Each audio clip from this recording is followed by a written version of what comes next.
My name is Thapelo. I'm from Feed the Khaltsha. Feed the Khaltsha is the garden that we are in. We are based in Khayelitsha, behind the daycare center. It's a home for disabled children.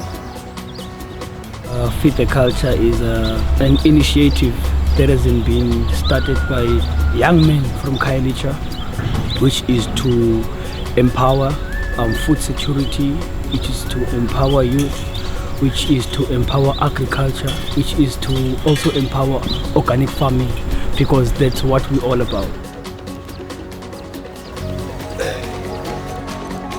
So we are planning to expand with the help of the Department of Agriculture.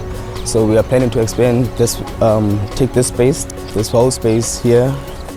As we have engaged ourselves with this, we have told ourselves that it is for today, tomorrow and beyond. Because growth is happiness, my friend.